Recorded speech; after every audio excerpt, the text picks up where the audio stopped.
Here at today on the beginning of the 28th Kaju Manam.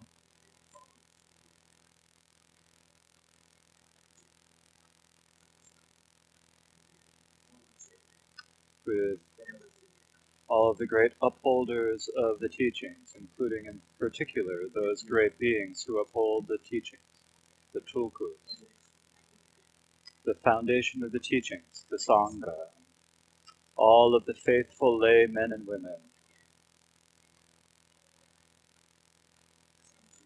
First of all, I would like to wish you a welcome and Tashi Dela.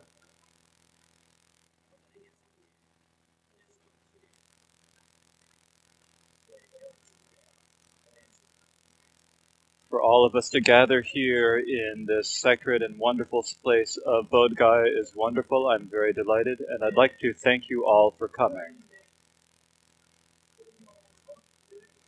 Today, on this first day of the Kaju Manam, this is the second session.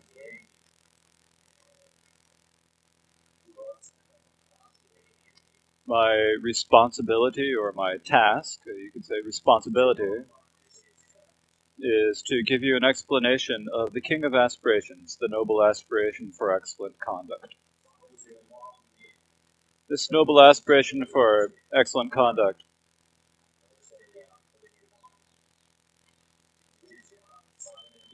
was the seed for when the Kala Rinpoche planted the seed for the Kaju Manam here. He started by reciting this aspiration 100,000 times, and so this is the great connection here. And so now, from that time up until now, each time that the Kaju Manam has been held here, we have recited this aspiration 100,000 times. And so this noble aspiration for excellent conduct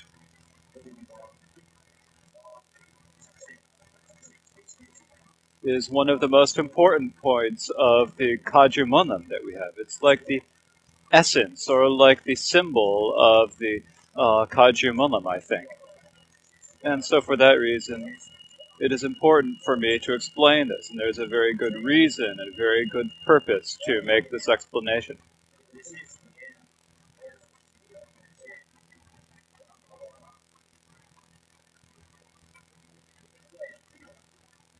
However, to have someone who can give me an explanation that can really give the great explanation that really hits the main points, so that everyone can really be helpful to the mind of everyone who listens.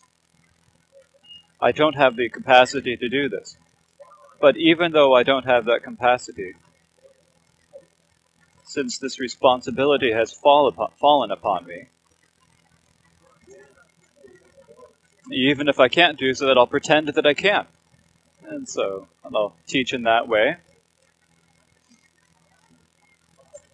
And so from my own perspective, I'm trying to do this with a sincere motivation, and sincere and genuine motivation as I can.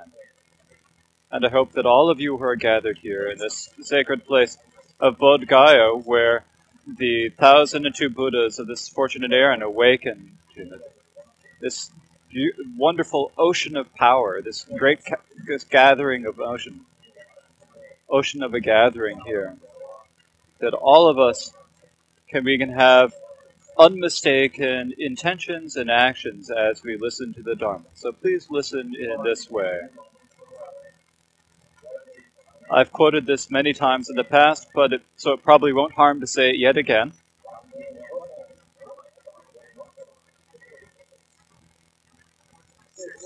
So when if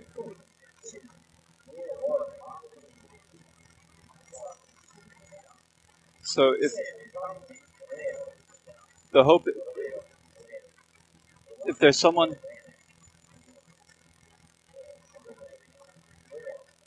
if we can try to take this up, even if there's someone who is not able to practice up, if they practice this, if they hear this, at least it will help. So for us who can practice it, to be able to listen to this should be helpful.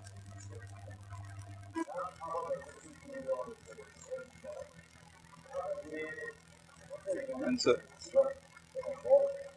so in terms of, so even if there is a young child, if we talk about a child here, when we talk about, you can talk about the nobles and the childish, or grown-ups and children. Here we're talking about children. So even a child who is a 5 or 6 year, 5 or 6 years old, so may be able to listen to this and hear this. And so I ask you all to please listen with this attitude that it may be helpful.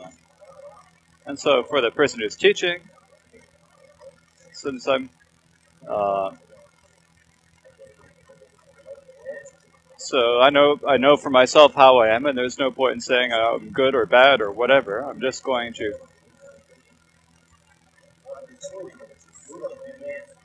if I were trying to pretend to be someone big, something that, if I were filled with pride in something like a lion.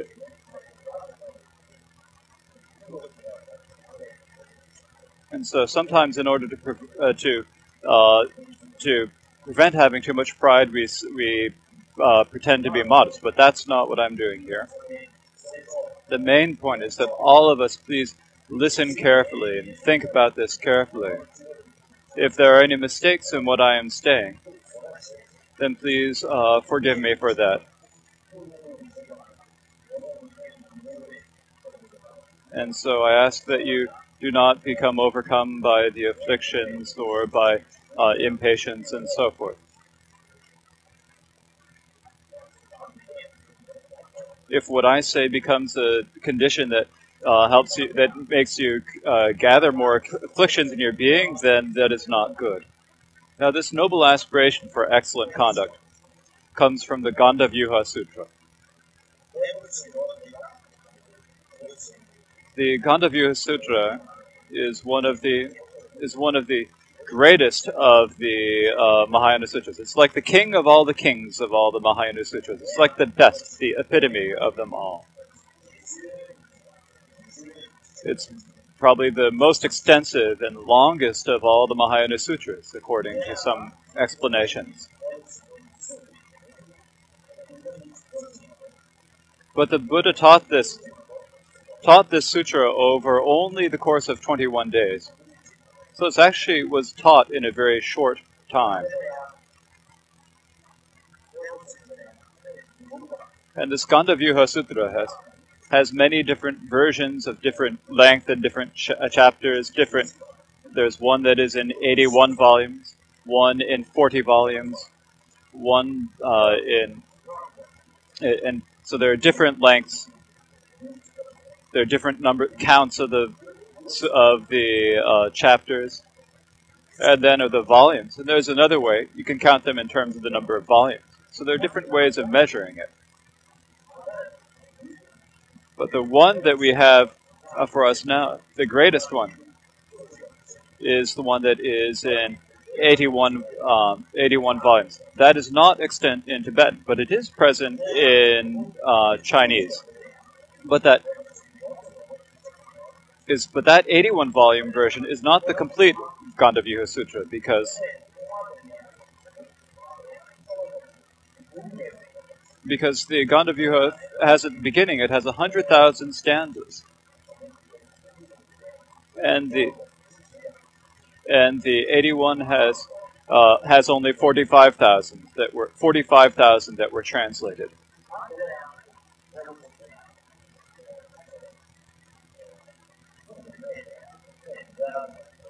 And this Gandavyuha Sutra is actually said in 9 different places. It's not necessary to explain all of them here.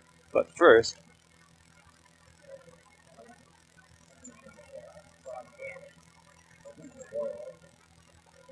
was that first, after awakening to enlightenment here at the Essence of Enlightenment, he taught the 6 chapters. And then he taught 6 chapters at the Radiant Palace, and then in various divine places in Ganden and in the Mastery over other emanations realms and so forth. So many chapters were taught in the realms of the Devas. And then once again, he taught more chapters in the Radiant Palace.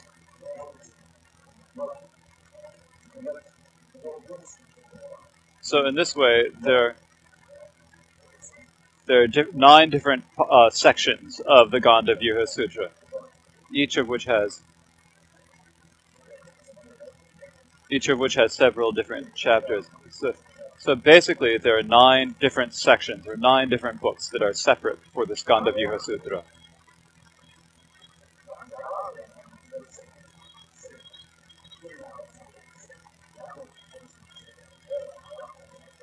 Now, before the Dharma spread in Tibet, the Mahayana, in particular, the Dharma, and in particular the Mahayana Dharma, spread in Tibet, in China. And so the Gandavyuha Sutra was one of these that was transmitted in China. And in particular, there was a 3-chapter version. There's the chapter with this aspiration for noble aspiration for excellent conduct.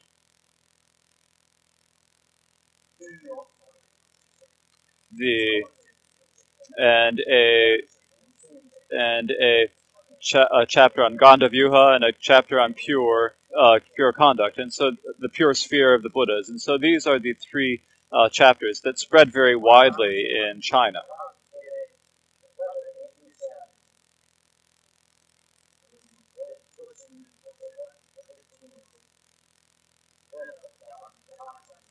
Basically, the places where the Mahayana spread most was in China and in Tibet.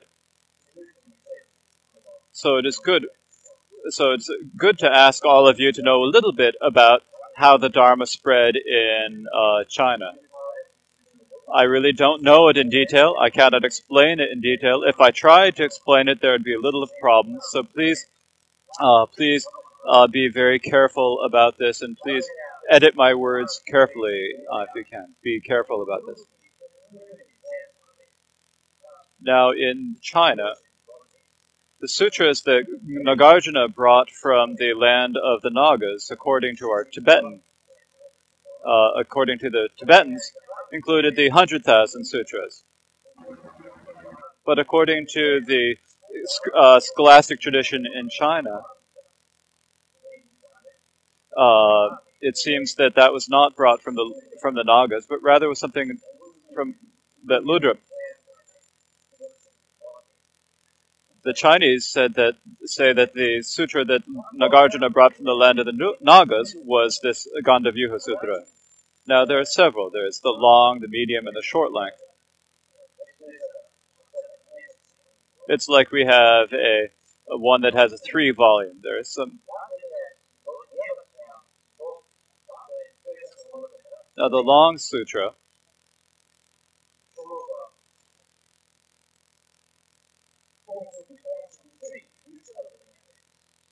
has as many verses as there are atoms in the billion-fold world realms of this universe, and that sutra is no longer extant. The medium-length one is also no longer extant, but the short one that has 45,000 stanzas spread widely in China. So this is probably the 81,000 verse one.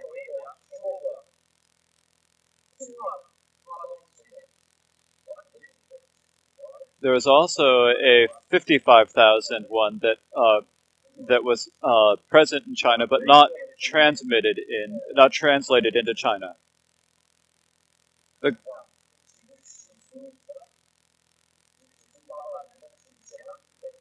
There is also a 43-volume version that is found in Tibet. So these are the Gandavyuha Sutras. Now, among all of these, the Gandavyuha, as I said,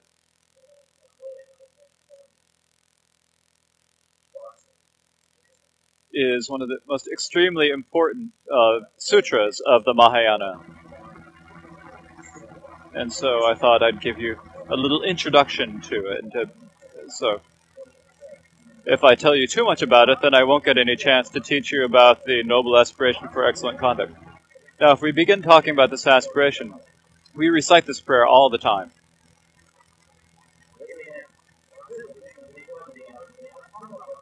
So we recite it all the time, but there are a lot of people who aren't able to do it on their own. There are people who can't even memorize the 7-branch version. During the time of the 13th, Karmapa, there was behind there is a retreat spot where behind Surpa Monastery there's a retreat spot of the 3rd Karmapa, and there was someone there, discipline master named Jiao Tsen, and he had very good intentions, but he didn't have much education.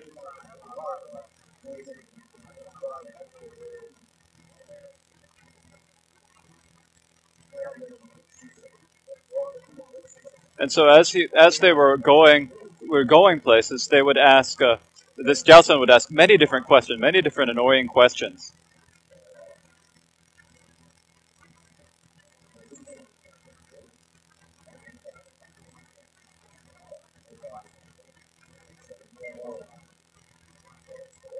And so then, in response to these questions, the 13th Karmapa said, "Oh, we're very fortunate to come to this retreat cave of Rangjun Dorje. It's very good. It's very good for you to recite this 7-branch prayer." And so he started and he stopped, he started and he stopped, and he was unable to really do it well. And then he thought, well, what is this 7-branch prayer? There's that 7-branch prayer that begins the noble aspiration. So then he tried again, he started and stopped. This is just, from the beginning. I prostrate to all lines among humans up to the dedicating to enlightenment and so forth. And if he's not able to recite that, if he can't recite the whole thing, if you can't even recite the last prayer, at least he can recite the prayer, I dedicate to enlightenment whatever slight merit I have gathered from prostrating and offering, confessing and rejoicing, requesting and from making supplications. If you can at least recite that, that's very good, the Karmapa said. So he was at least able to do that, but not the whole thing. So we recite it together all the time, but it's difficult for someone to recite it on their own. And so the words can become difficult sometimes. But in terms of the meaning,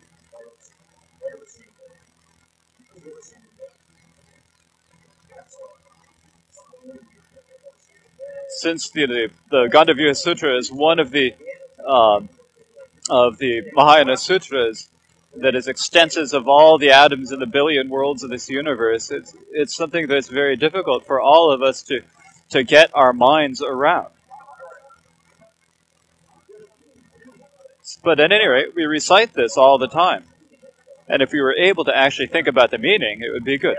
If we could actually recite it with the words and the meaning mixing together,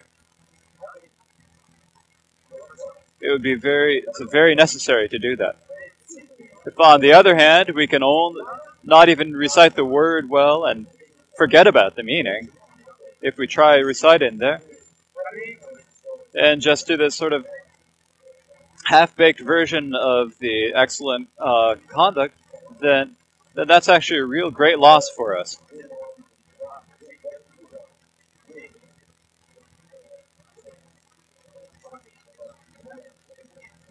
So if we aren't able to explain this, then how we can say that we can't say that the words of the Buddha, the meanings of the Buddha, the teachings are no longer there. There are the many commentaries in the Indian tradition by Dignaga and by Shakyamitra and various other masters. And there are also many different commentaries in the Tibetan tradition as well. For example, there's the Mendong Sampo composed commentaries on this aspiration prayer. And that's a very short and easy to understand. And so if we have some time, we should at least look at it. So if we always recite if we recite it all the time and aren't able to explain it, not even explaining it to someone else, just being able to explain the meaning to ourselves, then that's not good. And so if we're in this spot where so even though I don't really know about it, in order to help everyone be able to develop interest in this, to be a helper for the blind, to be able to show to them, to the blind to be able to help them find things. So that's what I'm trying to do here.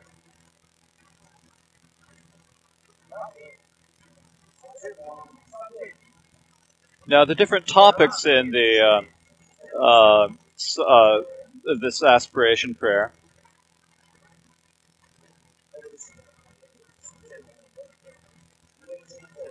are described in a sort of background description at the beginning of this aspiration in the Gandavyuha Sutra in the Chinese version. And this says that there are 10 different great aspirations. So these are the 10 great aspirations of prostrating, praising, and offering, and so forth. And I think if we go take it from this perspective, it's very easy to do. If we, on the other hand, were to look at from the Tibetan passage, there are many different parts of it. It's very difficult. It'd be very difficult for the translators. It'd be very difficult for the listeners. They know, where did we get to? Where are we? And so you wouldn't be able to understand anything. And it's not that you wouldn't be able to understand it, but just that it's like, it's not saying that it would be difficult for everyone to understand that. It'd be difficult for me to make it understandable. So it's not necessary for that. So please forgive me for that.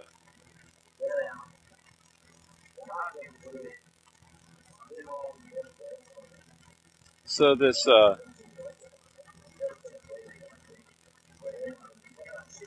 so now the most well-known of all of the versions from the Chinese of the Palpa Do, the description is one by Qingyang Goshi.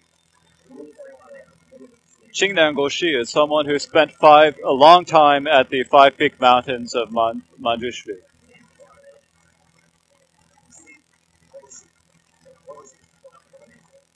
And so he became like a master of the kingdom. Oh, and there's also one by the master Qingyang,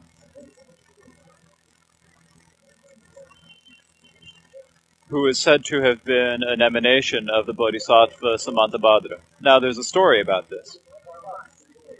I don't know if I can tell this story exactly. Maybe. No, I'm not going to tell the story. Maybe I'll tell you tomorrow. I've got to take a look at it upstairs, and I'll tell you tomorrow. When you can't tell the stories, it's real terrible, isn't it? So I won't say that. At any rate, this master had a very long lifetime. Now, exactly how long he lived, there's some debate among scholars. Some people say he lived until he was 121. Some people say he lived to the age of 104. I don't know how long he lived, but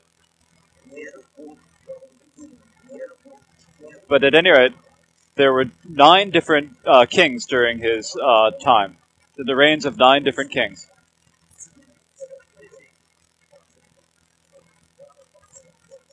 And he also had very excellent signs, physical signs on his body.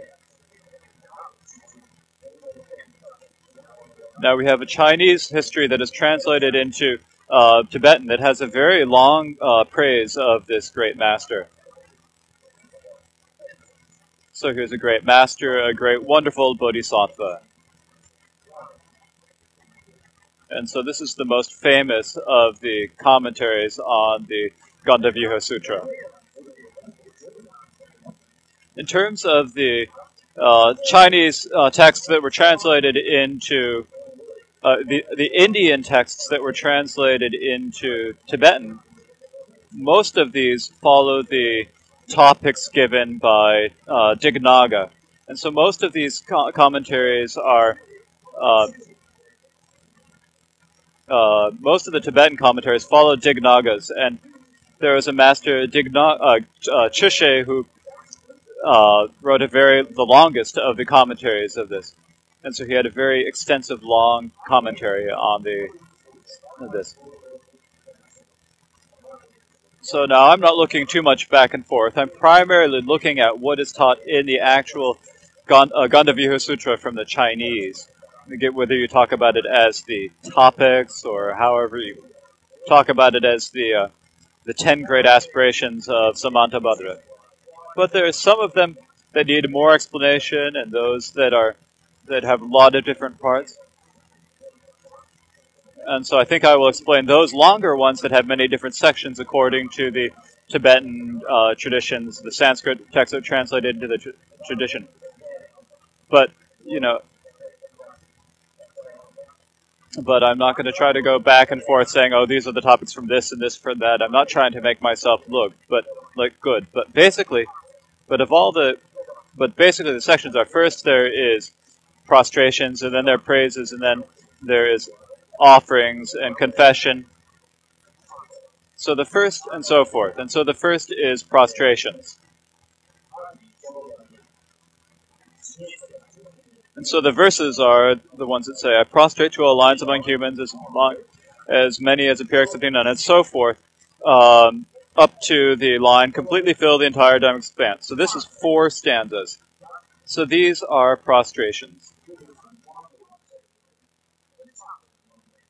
So these are so in terms of Samantabhadra's aspiration, this is the aspiration of prostration, and so this is the prostration that, according to topics, or the outline, would have 4 different stanzas.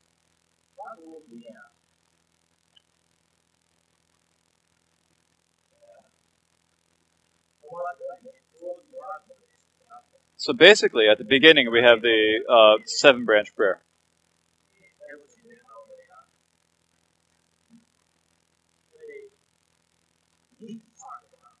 In the Gandhavyuha Sutra, the mental prostration and the mental and the physical prostrations are in the prostrations, and the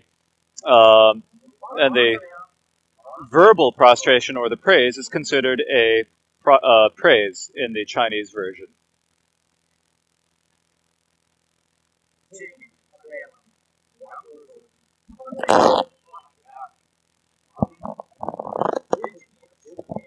In general, this is how to enter the path to liberation and omniscience, and how to practice this path. So it's like, if we say, if there's like some path that we can point a finger at and say, oh, this is the path that goes to liberation and the state of Buddhahood, there isn't any path like that. Actually, when we talk about path, this is the seed for being able to attain the state of Buddhahood, or the causes and conditions to be able to attain Buddhahood that are present within our own beings. That is what we give the name of path. And so, in order to develop that path within ourselves, we need to gather the accumulations of merit and wisdom. We need to purify ourselves of our misdeeds and obscurations.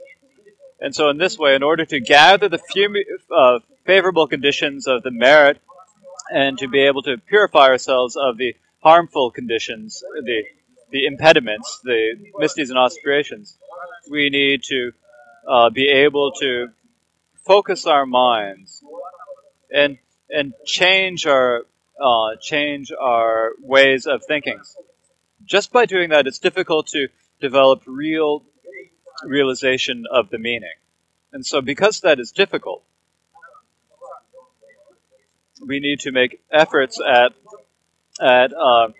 gathering the accumulations and so forth. Now, there are many ways we can do this, but when we are there are many ways to gather accumulations and purify, but according to the Mahayana, the best way to do this is through the 7-branch offering.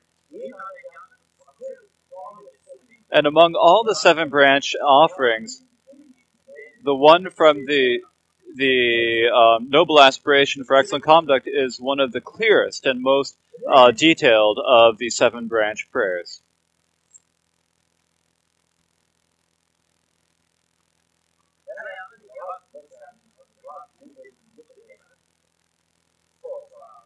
And so these 7 branches, prayers, and within the 7 branches, both of our accumulating merit and our purification of misdeeds and obscurations are both included.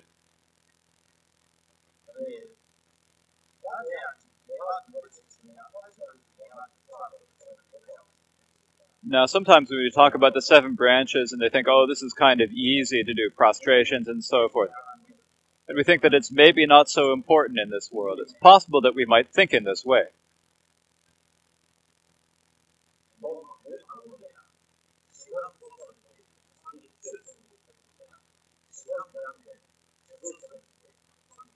In many sutras, it talks about how when we go to Buddhas in pure realms who are surrounded by the bodhisattvas in the pure realms, and we find out what the main practice of those bodhisattvas is, it's actually doing this 7-branch prayer. And so actually, the practice of these 7 branches is not an unimportant practice.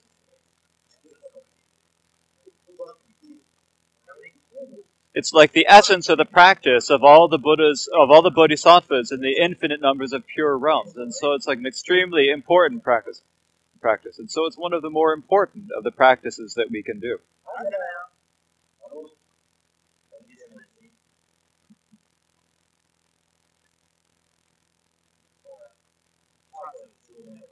So at the beginning, as I said before, there are the prostration. Now, prostration, that's kind of difficult, isn't it?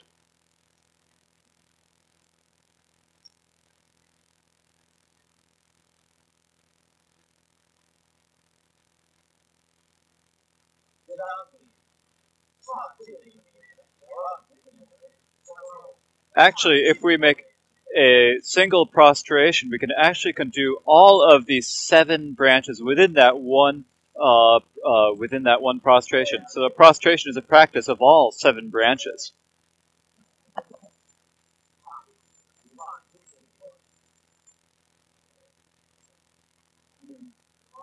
We make this prostrations with our body and our speech and our mind. It's important. And so when we do it with all 3, our body, our speech, and our mind, then it is a real prostration. So by having faith and respect, expressing it with our body, speech, and mind, it pleases all of the bodhisattvas. This is an offering to the Buddhas and the bodhisattvas.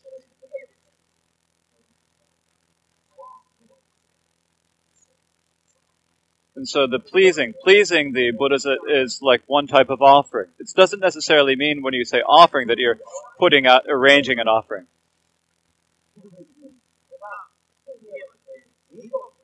By pleasing the Buddhas and the bodhisattvas of all the pure realms, we please the Buddhas, and then through pleasing them, then we gather the accumulations which purifies our misdeeds, which is confession.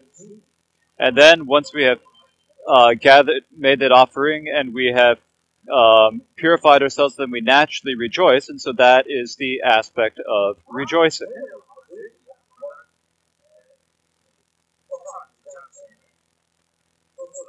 And so when we have gathered the accumulations and purified ourselves, we've made ourselves into an appropriate vessel for the Dharma, then we become someone who is able to hear all the teachings of the Dharma, to hear all the turnings of the Dharma wheel. And so even though we aren't necessarily, even though we're saying not necessarily making the aspiration that the Buddhas turn the wheel of Dharma, they actually do that by doing it well, by doing well and being nice. Then actually they turn the wheel of the Dharma. And so the Buddha, from his own need, has realized the nature of all phenomena. He has given up all of the obscurations. The people who need the Dharma wheel to turned are those students. There are those people who accept the Buddha, those who are able to take it up. So without someone to take it up, then no one will turn the Dharma. And so, for us to be able to become able to accept the Dharma is in essence a request for the Buddha to turn the wheel of the Dharma. And also, in terms of an ask for the Buddha to remain in Sarvana, this is if the Buddha has students there whom he can teach and whom he can help, then he will stay there. So by making ourselves in this way, then we are able to do this. So the Buddha does not do anything that is not meaningful. He does not do anything pointless. And so if he does not have anything to do if he does not have anything purposeful to do, then there's no reason for him to stay. So whether or not we ask him to stay without passing to nirvana, that depends upon us students. So it's for us to make ourselves ready in our intentions.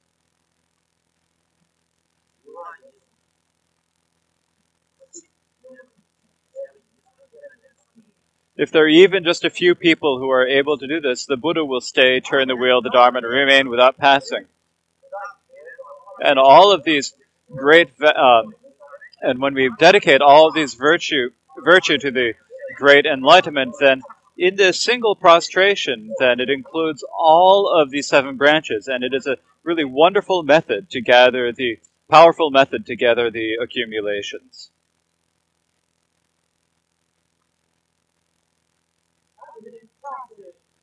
Then following this, in terms of the benefits of prostrating, there are incredible benefits to this. It's not necessarily to talk to them. The sutras talk about 10 different benefits, but I don't remember them all. It's not necessary to explain them. But basically, when we are studying, or in the summary of the trainings composed by Shantideva, if we prostrate one prostration, then the area, how is this?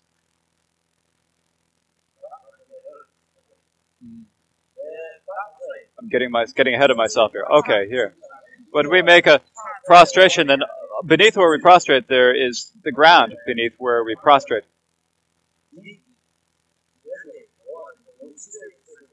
There's all of the ground from that down to the very bottom of the earth that goes down 84,000 leagues. There are all of the atoms in that. It has the benefit that of the merit of all the universal emperors from there down to the bottom of that. So sometimes we think. So sometimes we might think to ourselves, "Oh, I'm too short. If I prostrate, that if I were just a little bit taller, then I would be able to have more ground underneath my body. I'd be able to get more of a benefit from that." So we think that's why. We think that therefore the full prostrations are more benefit. So we think that a half prostration covers less ground. So in comparison to a full prostration, half prostration covers less ground. So there's less area underneath it and less atoms, and so less merit in there. So we think there's some.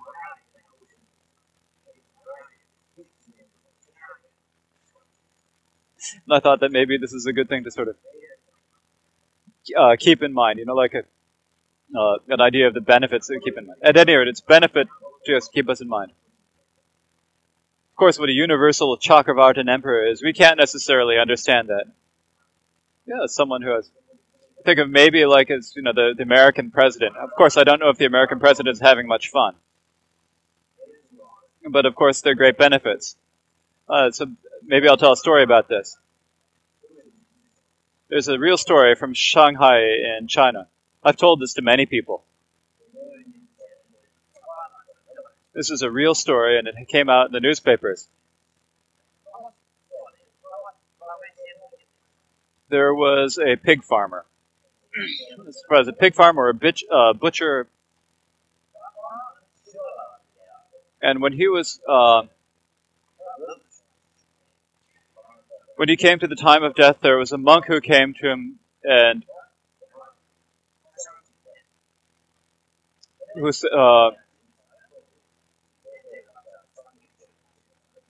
explained to him about the. This monk came and explained to him the benefits of the Dharma and karma, cause and effect. And so when the butcher died, he raised one hand to his heart. And then a couple years later, maybe 3 years, it's not definite. I'm not certain right now. My mind, I don't know if it's 3 years or 3 months or whatever. But if I can say somewhere around there, it's probably okay. At any rate, in his very own household, all of the members of the family had the exact same dream.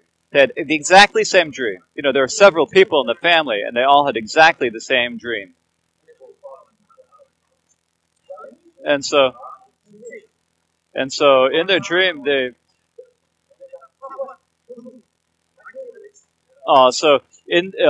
their dream, they all saw the butcher, the head of the household, come to each member and say, "I'm going to be born as a piglet in your pigsty tomorrow morning." And so they go the next morning. They all had the same dream. They talk about it. The next morning they go and they saw that there was one pig who had, and in the dream he said, "I'll be born as a piglet with a human hand, and please protect me. Please protect me when I am born."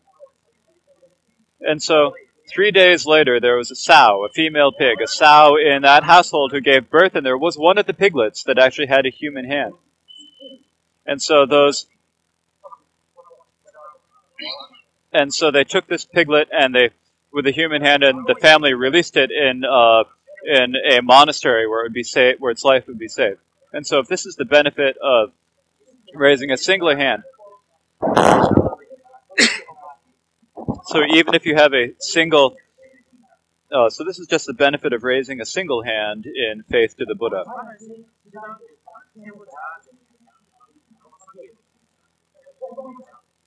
Generally, when we talk about joining our palms, raising our palms in prayer, we talk about joining our two paws. We have to have them two palms touching, and we leave this empty space in the middle, not flat. We leave an empty space, and when we explain this, the reason for that is that when the hands are empty, this represents the selflessness and the Dharmakaya. So even if we can't understand that, if we have some sort of an understanding, some sort of a feeling about this, it would be very helpful.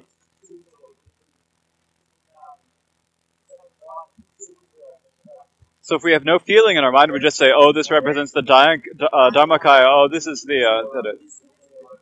Otherwise, we might as well bring in a mobile phone and say, "Oh, this number is the Dharmakaya," or whatever. For example, if we talk about the hats, the crested hats, there are many different explanations of the hats, the meanings of the hats, the shape, in the inside is this, and, that represents the Vajrayana. When we explain them in this way, then from one perspective, this is the blessing of the previous lamas. If it's just, some guy coming along and say, "Oh, this represents this and this represents that," then there's not point in that. But on the other hand, if we say it represents this or it doesn't represent it, it depends upon our mind. If we have a feeling in our mind, the basis of that feeling,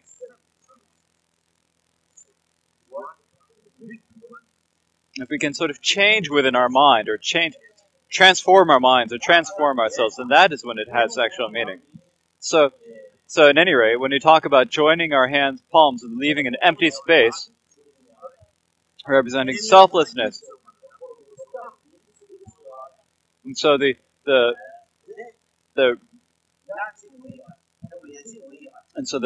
shape represents our body, and it's not just one side, but the right and the left joined together. The two joined together means the union of means and wisdom. So it's represented to develop the path of the unification of means and wisdom, to develop that if we have raised it, and to be able to progress along it. Now, in the Tibetan, primarily in the Tibetan tradition, we join the three hands and we touch them to the three places.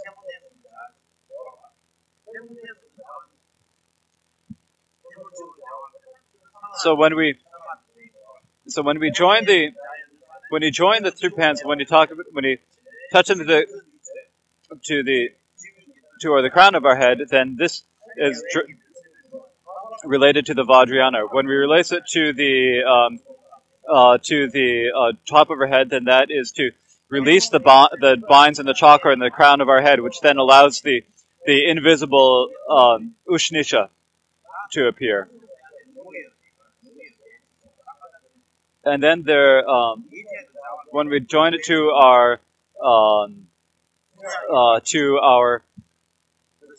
when we touch them to our throat, then we touch it around where the wrinkles in our throat are, and doing this releases the binds in our throat, which allows us to develop the 60 branches of speech. And when we touch them to our heart, it's not actually our heart is actually to the left, but if we touch our hand to the left, it's kind of strange. So we touch them to the center between our two nipples, and that represents, this releases all the binds in our heart, and then we are able to develop the omniscient wisdom of, this is the condition for developing the omniscience of the Buddhas. And so that's talking about it from the positive thing. If we talk about it from the negative, so this is purifying all of the obscurations of body, speech, and mind. Now, when we talk about it from the secret mantra Vajrayana, then there's a lot we can say here. So we talk at the joining the two hands together and bringing all of the root and the secondary winds all together into the central channel in the heart center and so forth. So there are many different. So this is something we have to join with our own practice. It's not important for me to say it's that, oh, this is just important. So it's good for us to understand this. Oh, if I speak this much, it's not gonna. We're not gonna get through this, are we?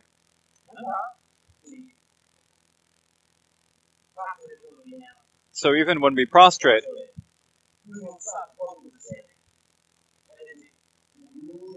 even if we bend without putting our, if we just bow without putting our knees to the ground, of course, if you have a physical condition, it's another thing. But so some people talk about this as a possibility for creating. If we don't touch our knees, or if we don't touch the head to the ground, like some people sort of bend down as much as they can. Some people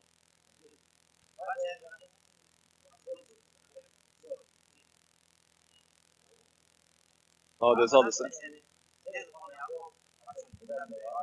There are many different ways of prostrating in this.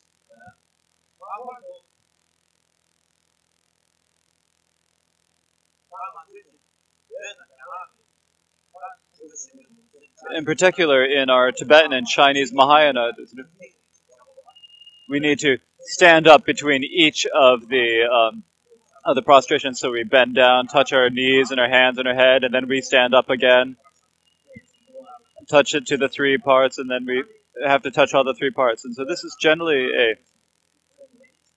this particular prostration for the Tibetan and the Chinese Mahayana traditions. It was not like this in Nalanda, they say. For example, there are many masters, Chinese masters and translators who spent a long time in Nalanda, 20 or 30 years. And in there's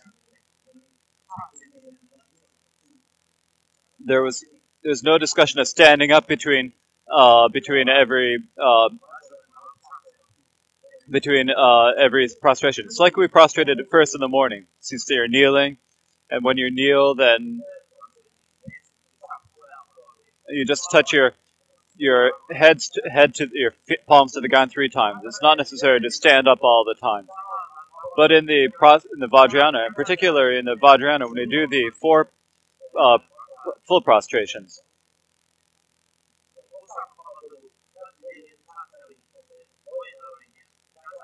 and so some masters talk about needing to touch all the parts of the body to the ground and so forth, and many estimations.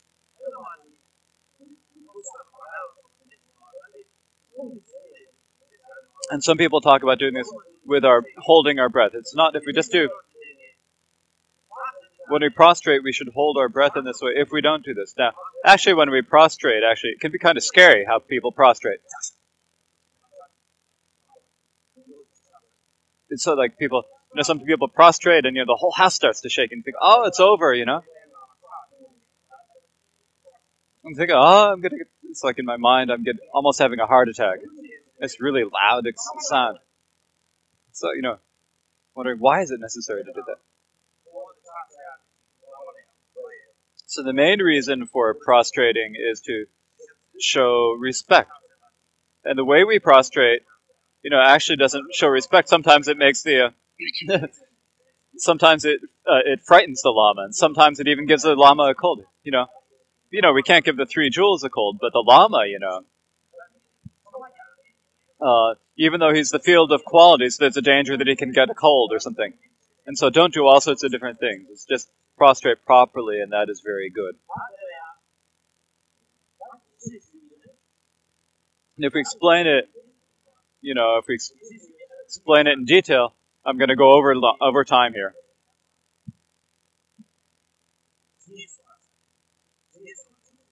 So in terms of the detailed explanation, I prostrate to all lions among humans on page 111. As many as appear accepting none, and so forth.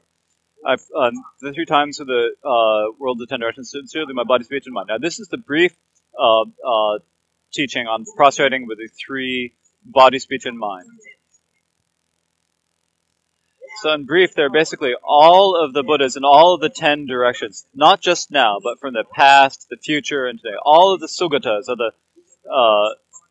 all of the Buddhas of the 3 times.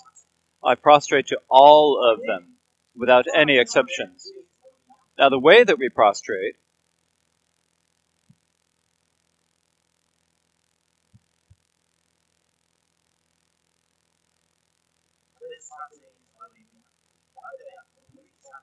so first we prostrate with our body, as it says here, with the power of this prayer for excellent conduct, I fully prostrate to all victors with as many bodies as atoms in all rooms, with all the victors right before my mind. Now what this is teaching is,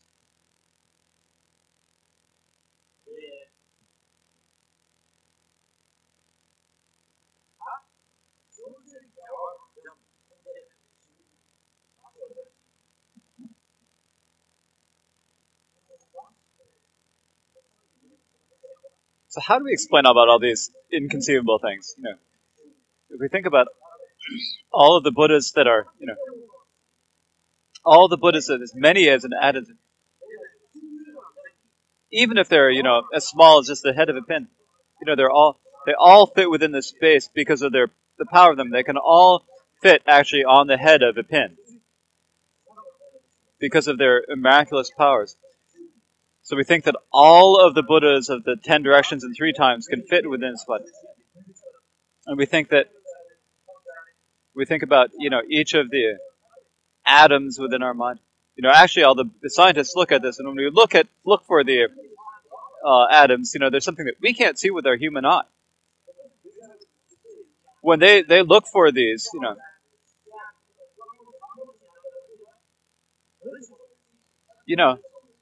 when we talk about the paractals, we talk about the various different sizes of atoms. They're smaller and smaller, but the smallest of every particular particle that we can have, even of the very smallest of any particle, we have to imagine that all of the Buddhas of the 3 times and all the pure realms are here within that spot. Particularly in this here, if we can't think of that, it's not necessary. We can think about all that are here. Put that aside. Think about all of on just one single atom, there are all these Buddhas. And we think that it's not just that one single atom, it's all of the atoms that are in front of us.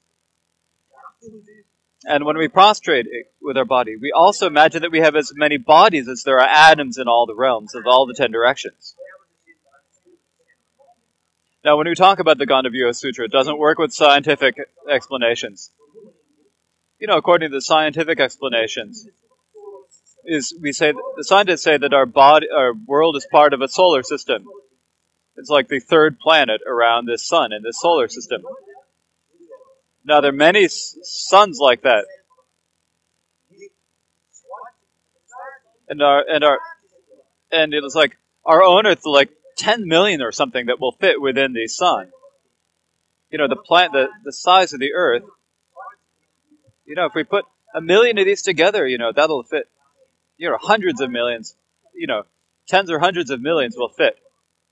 It's like,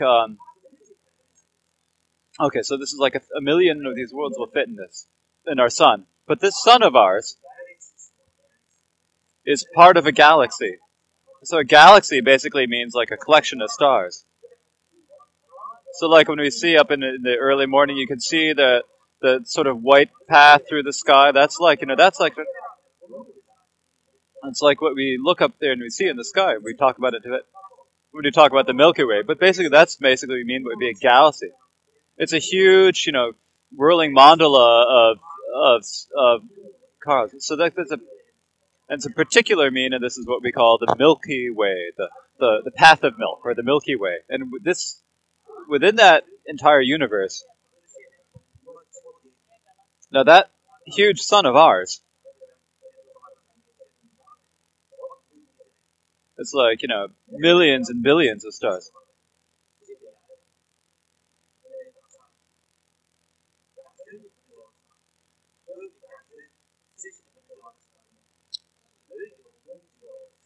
Now, the size of this whole galaxy is so big that it would take light, 100,000 years to go across it. So when we talk about this, it's kind of strange. We talk about it in light years, and like this. It's like when you talk about the time it takes the sunlight to reach the Earth. How many seconds does it take? It takes like 8 seconds for the light from the sun. I'm not certain about this. 8 seconds from the light to go from the sun to us. So it takes 8 seconds from the time it leaves the sun to the time it gets to the Earth. So when we talk about the speed of light, so in a single second,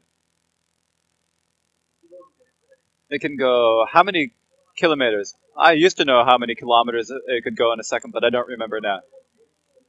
It's like 300,000. It's like something, I think it's 300,000 kilometers per second. So anyways, it can go. It can it could orbit the Earth 7 times or something like that. So like in a single second, it can go 300,000 kilometers.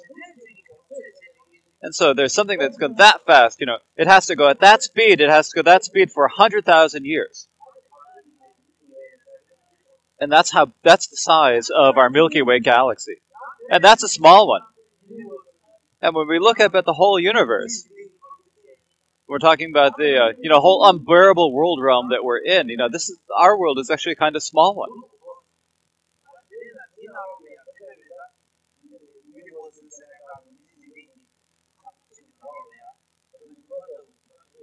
And so when you think about how many stars there are in this huge world realm that we're on, it's more than there are, grains of sand in this world. There's no way we can talk about it. So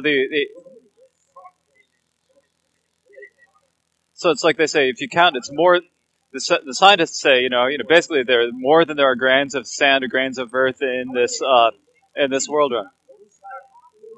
And so, if we have no idea how many there are. When you think about something that huge, there's no way we can know about it. This is something that we just aren't able to get our minds around it. In this unbearable world realm that we have here. And so we have as many bodies as there are atoms in this unbearable world realm. And we prostrate to the infinite numbers of Buddhas in this infinite world realm. So we're talking about this infinite. It's like, no way to understand this. But it's not something. Of course, we can't necessarily visualize it. We think to ourselves, we sort of imagine it. We think to ourselves. We actually can't, emanate that many bodies ourselves. But because of the miraculous bodies of our bodies, and because of the inconceivable, infinite thoughts of intentions of beings, we think of so many different thoughts that we have for sentient beings. So because of our infinite numbers of thoughts, the infinite numbers of Buddhas, it becomes. We think this way, and we make the aspirations, and the Buddhas make aspirations. If we have these two come together, then it works well. And so that is our prostration with our body.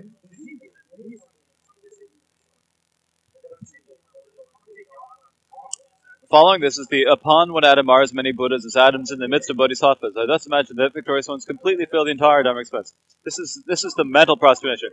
This is exactly what I was saying before. So the example that I gave, like the amount that can fit on the tip of a point of a tip of a needle. This is actually kind of big. So we know within that there are millions of atoms. And so within one of those small atoms, if we think all of the Buddhas who are as limitless as all of the atoms in all of the realms. So, like actually there's sometimes some scientific explanation saying that that the world is, contained within a single atom. And it's kind of inconceivable. But basically, this whole thing is inconceivable. We think that on the single atom there are atoms. There are many Buddhas there as atoms, and it's not just the Buddhas. They're all surrounded by millions and millions of bodhisattvas and Shravakas and the self-Buddhas, the Pradeka Buddhas. And we think that all of the Dharma expanse, all of the 10 directions are filled with these Buddhas, and this is our mental prostration. Following this comes our prostration with speech. And this is the part which says, with sounds from motions of melodious traits, I extol the qualities of all the victors, whose oceans of praise will never run dry. As praise all of the Sugata's. So you can talk about this as either the verbal prostration, or you can call this the second section, the praise. Now, some lamas explain praises in this way. Now, we've emanated millions of bodies, right? And each of these bodies has an innumerable numbers of heads, and each has an innumerable of minds. But actually, this is what some people say, but it's kind of difficult to understand. So, like, one person has like an infinite number of heads, and each of those infinite numbers of heads has an infinite number of mouths. This is something we can't conceive. Now, some teachers of the stages of the path would say this is not easy to get our minds around.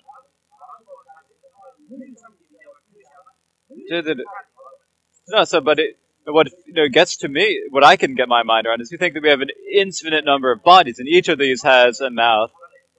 So, like, we have as many bodies as there are bodies as there are atoms in the world, and each of those bodies that we emanate has its own body, and each of these talks about, each of these proclaims the qualities of the Buddha, and these are just a single quality. It's not just one time. We're talking about all the qualities many times, not just one place in every place. We're talking about all of the qualities of the Buddhas.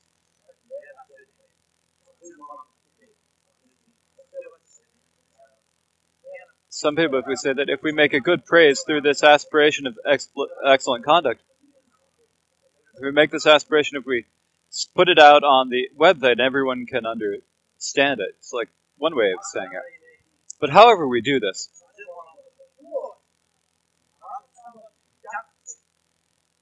but basically it's, we think about as much as we can, as vast an exploration as we mind. It's not limited by the size of this world. And the reason for doing this is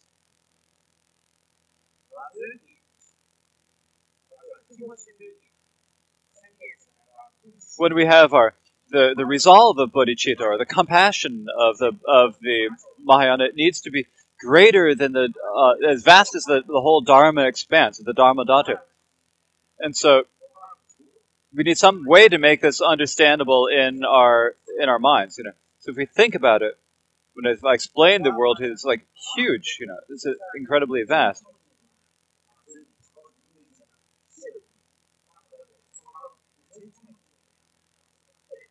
We need to be able to have the feeling of our compassion reaching out to every single atom that there is, even the smallest atom, and going to all of the atoms of this universe, of all the universe and all the beings. We have to imagine that the light of our compassion illuminates all of the atoms of all the beings in all the universe, and that all the beings of the universe are filled with the light of our compassion. That is the way we need to think about it. So I explained a lot about prostrations, right? But the one thing that you need to understand is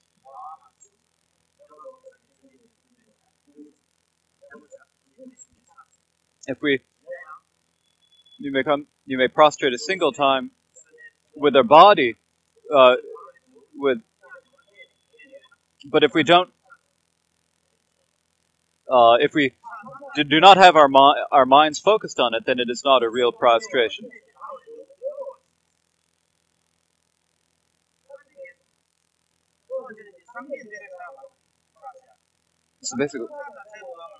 So actually, from the Buddhist perspective, there's no need to prostrate to him. It doesn't matter to him whether we prostrate or not. Lots of people have prostrated to him.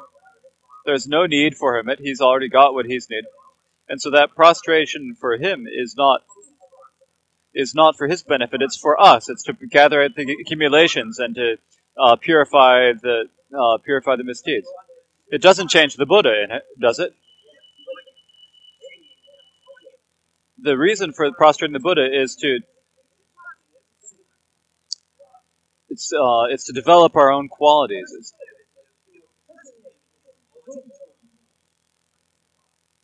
So so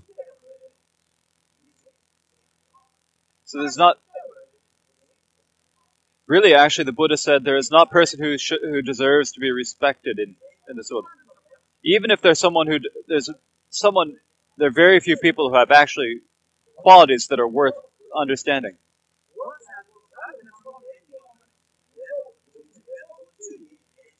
So it's like we have to take if we think about bees, the bees go and they take the best things out of the flowers, and they only take the nectar of that. And in the same way, we need to take the best of this. We need to, with our minds, we need to gather we need to see the good qualities. So we need to think about, even if there are beings in this world who have only the slightest of virtuous thoughts, we need to encourage them. We need to praise them, and we need to encourage them.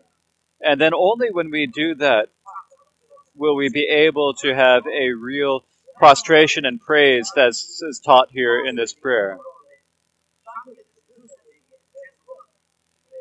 Otherwise, it's like we're worshipping a god instead of practicing the Dharma and following the examples of the Buddhas and Bodhisattvas. And so this is not that we don't have to think upwards. We need to think down. We need to think about those Buddhas.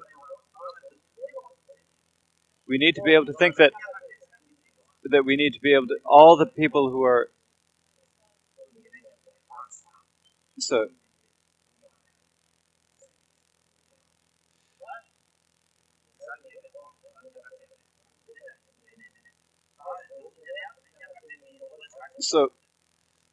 it's like we're underneath the King Gesar. The King Gesar was able to give great problems to the Uyghurs, and but it's actually all the people under that. And and sometimes when we see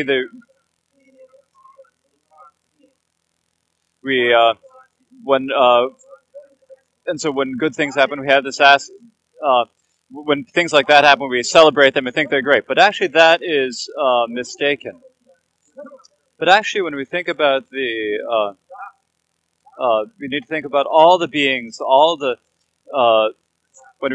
what we need to respect is the virtue of all the beings in all the infinite world realms, not the worldly accomplishments or conquering or so forth. We need to think about even the slightest virtue that any being in this world has.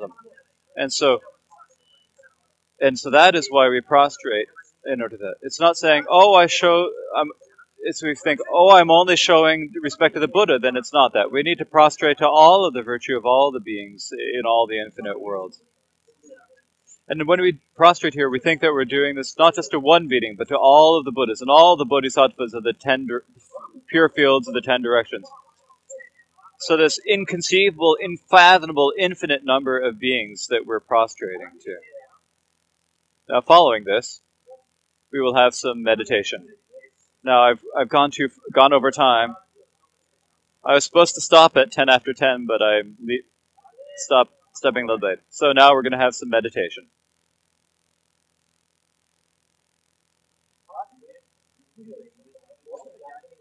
Now, since you're members of the practice tradition, you know how to meditate, right?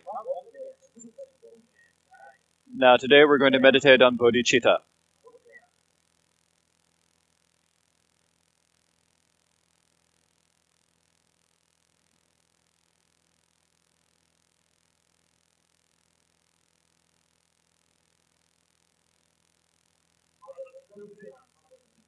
Sometimes when you go in the airplane,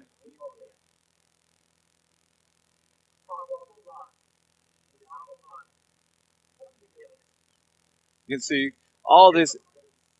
When you look down, you see all these incredible numbers of households, and you see the roofs of all these houses, but you can't see the beings in them. When you look down, you think, wow, it's incredible that there could be so many people in this world. How is it they could have built so many houses? That sort of thought happens, right?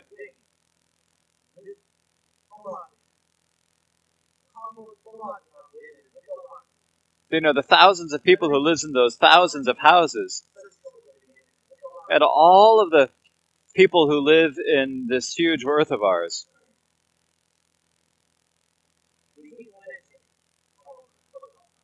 None of them have really brought them happiness. They've all just undergone hardships and difficulties and problems. They've had lots of problems, up to the point of even coming to death. But they've still not attained the ultimate happiness. Now, whenever it is, they're always unsatisfied, just unhappy. That's how we lead our lives. And the reason that this is so is because we live with mistaken intentions. It's not that we can't, no, food is wrong. It's not that we're wearing our clothes wrong. It's not like saying, oh, you're not wearing Tibetan costume. It's not that. It's not the way our mind is, that our speech is, the way we talk to it. It's primarily in our mind, the way we think. And the reason is that because we do not know what is the cause that brings our happiness, what cause brings us suffering. We think that, oh, if we do some bad cause, that'll bring us good result. And we think that, oh, this good cause will bring us a bad result. So we give up the good cause and we do the bad ones. And so because of that, then we have this infinite amount of suffering, this unlimited suffering of samsara. And so this mistake is infinite, or is limitless, and so it's not just a single day. It's not just 24 hours. It's not just a month. It's not just a year. It's not even, all the years, our entire lives, we end up living in pain and suffering. And so we live oppressed by this suffering. If we had some sort of a protector in this situation, it would be good, but we don't have a protector. And the reason for that is, for example, if we had an illness in our body, there's some place we can go. We can go we can take medicine, but not everyone has that.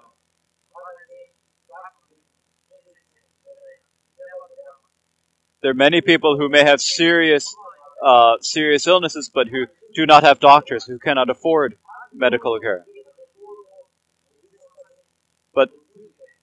But basically, our main mistake that we make, the root that are made, comes down to our mind. It's a mental mistake. And because our mind is mistaken, if we can eliminate those mistakes, because our feelings of pain primarily come in our mind, then if we can free ourselves. So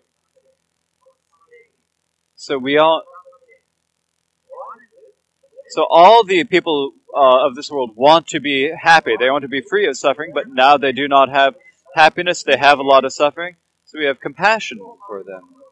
It's not thinking, oh, those poor thinkers, too bad for them.